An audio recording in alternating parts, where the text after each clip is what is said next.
One of the biggest joys in the world is having the UPS man deliver the last part of your expensive new PC. Then there's all the excitement thrown into it that makes you want to rush and possibly mess something important up. If you follow what I have to say in this guide, it could potentially save you hundreds of dollars. Building PCs is more simple, fun, and interesting than it ever has been. From the prep work, to the setup and installation, to the closure and presentation. Through following this guide, I will help you get on your way with getting the most from your PC building experience. So while you're looking at the mountain of boxes that will soon be your new PC, you think, where do I start? That's easy. Your motherboard is the heart of your PC. Before anything else, you need to start with opening your motherboard box. Make sure before you start that you are in a static-free environment. If you are on carpet or wearing socks, remove your socks and move to a tiled or hardwood floored area. You can also purchase an anti-static wristband to clip onto your case to prevent shocking your expensive new components. So when you take your motherboard out of the box, you will notice that it is in a bag. This is an anti-static bag. The first thing you are going to want to do is take the motherboard out of the bag with both hands and place the motherboard on top of the bag. The bag will protect it from the majority of static shock. After you place it on top of the bag, take all of the paperwork and connectors out of the box. Then place the motherboard and bag on top of the motherboard box. After that, you need to unbox your RAM sticks. On the board, you will see the slots known as DIMM slots. They will be positioned on the corner of your motherboard. These slots have tabs that hold the RAM in after insertion. After those tabs have been pulled back, take the RAM sticks out of the plastic packaging. Then line the RAM pins up with the slots. Press the RAM sticks down until you see the tabs push inward and you hear an audible click. Before you move on, make sure that both sides click in and fit into the grooves of the RAM sticks. Now that you've installed your RAM, you need to install your CPU. Your CPU is the brain of your computer.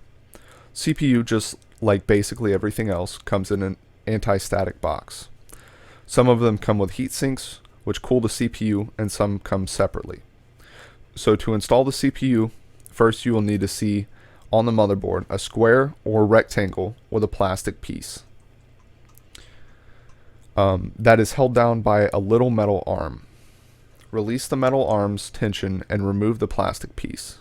Take your CPU out of the box and notice that there is a little orange triangle on the upper left-hand corner. This will line up with the upper left-hand portion of your motherboard.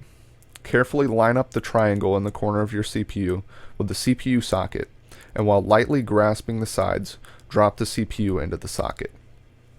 Next, pull the metal arm down and lock it into place. After locking it in place, you need to apply 1 to 2 drops of thermal paste onto your CPU. This is a paste made out of silver designed to draw heat from your CPU into your cooler. Speaking of coolers, let's talk about what you need to do to get your heatsink secured. If you have a cooler that is included with your CPU, installation is incredibly easy. First, wipe the thermal paste off of the copper bracket on the heatsink. Then line it up with the motherboard. There will be holes in the motherboard designed to receive the plastic tabs on your heatsink. Press the heatsink down onto the CPU bracket and push the pins down. They will click into place. Now, if you have an aftermarket heatsink, all you need to do is attach the bracket with the included mounting hardware to the back of the motherboard. If the heatsink has a fan on it, make sure to plug in the fan to the 4-pin fan header marked on the motherboard as CPU fan.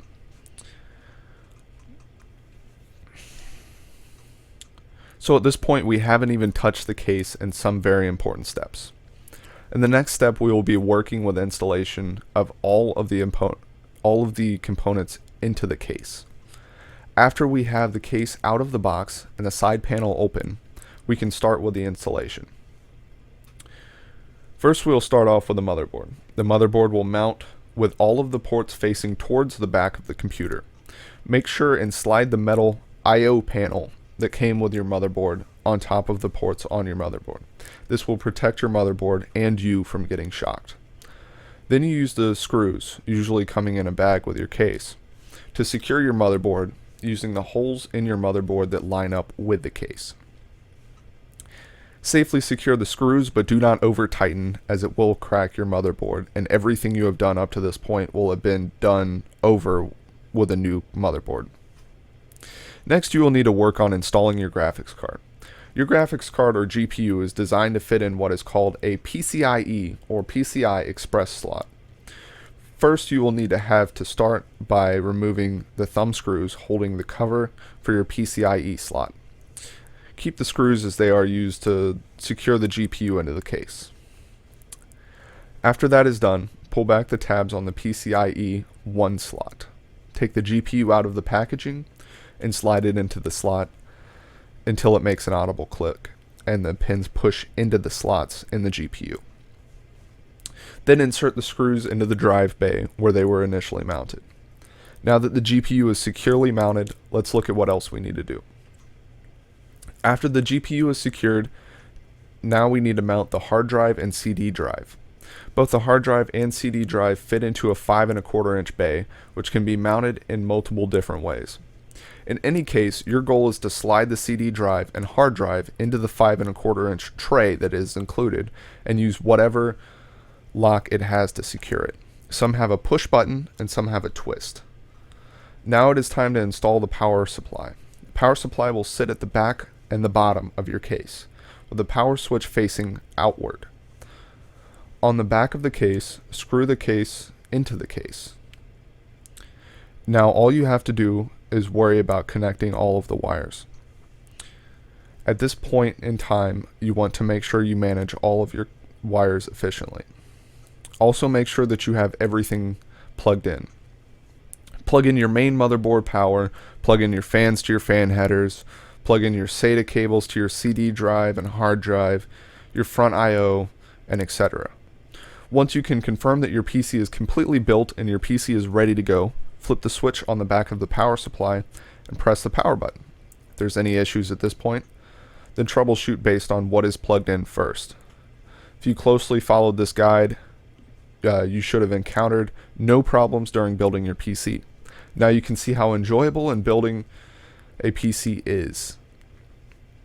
In the end, you have a PC that is better than any pre-built PC on the market. And now you have some know-how and experience to go with it. Thank you.